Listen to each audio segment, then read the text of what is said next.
But when you say you were the questioner, you always posed questions that you would hope that would cause Brian to think. Yes, well, I'm interested in improving my own thinking and that of the whole human race, for that matter. But I recognize from the first that when one is in a state of religious high emotion, whether it's ecstatic or fanatical or whatever it might be, reason is essentially powerless. I see. That this has been well established by the whole history of religion, for that matter. And I say that as a Christian myself. But you can only go so far with reason, and then you have to make you have to go out to have lunch or make the leap of faith or whatever. Right. 12 years, there came a point which you somehow were able to look at it with some objectivity. What was the turning point, the breaking point for you?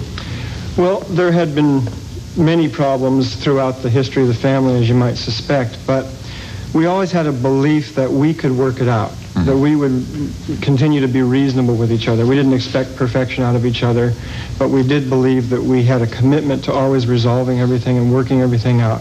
The main difficulty we ran into was with the leader and the way he, in my opinion, became drunk with the power that we had given him. You know, we have to take some credit. I think we fed his ego. It's partly the fault of the greater community, but he reached a point where he was no longer reasonable. He wouldn't listen to anyone. It didn't matter if what he decided was best for the whole. What actually mattered was that we all trusted his decision. And when it got to that point, eventually I mustered my courage, partly out of senses of guilt. Actually, I'd put it off way too long, you know, really confronting the issues. When I finally did, I still at that time maintained a hope that it would shock some reality into us as a group, as a people. What it did is it sort of called his bluff in a way, and his reaction to me was extremely negative and violent, and he just basically did not want anyone who would question his authority within the community. Now, you were in the Love family with this Jim Jones business happened down in, I can't remember, Guyana, I believe it was. What was your reaction to that? First, you have to understand that we had separated ourselves from access to most of the media. Yeah. There was one television in a community of 300 people, eventually 2 televisions. Now there's many, but at that time, no newspapers, magazines, or televisions. Very rare thing. They read nothing but the Bible. Right. Well, that's one of the key elements, though. Yeah, it is. So,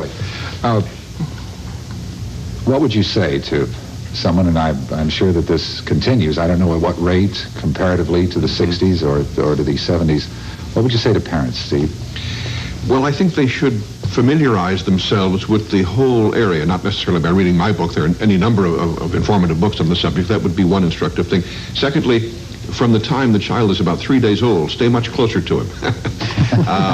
Now, Brian was by no means a child when he entered the Love family. He was, 25 years old, so he was already out in the world, out of the nest, so to speak.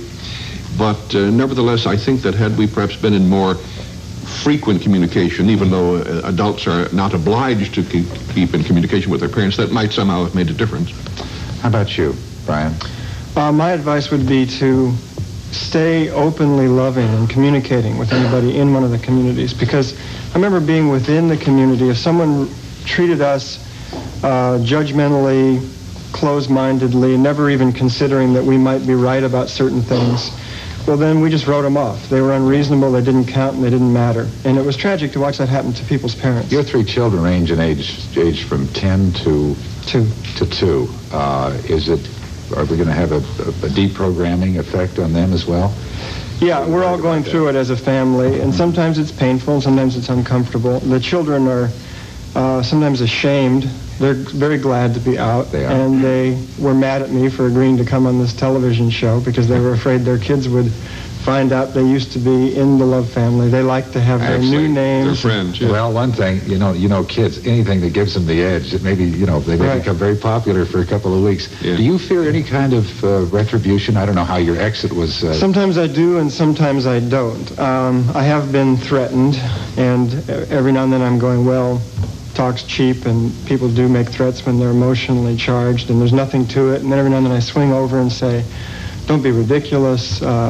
It's, something could happen. Religious fanaticism is dangerous. Well, we're watching that unfold in the Middle East. Yes, it has been for thousands of years and always will be. I would like to mention that recently, what was the date of the wedding? Let's see, I should remember. I think 19th. November the 19th. 19th. He and Lynn were married. and kind of tied the knot officially, if you will. There they are there. And right there is Chris, one of their sons. How old is Chris? He's 8. He's 8. Chris, it's nice to have you here. And it was a pleasure to meet you. This is kind of great because we had talked about you when your dad was here before. It's just terrific to see you, and I can hope, and I probably know, in fact, that what we've talked about today are going to be words of encouragement to many, many parents and youngsters as well. Thanks, Brian, for being here. Steve, Thank you, Gary. Good to see you. We'll return in just a moment.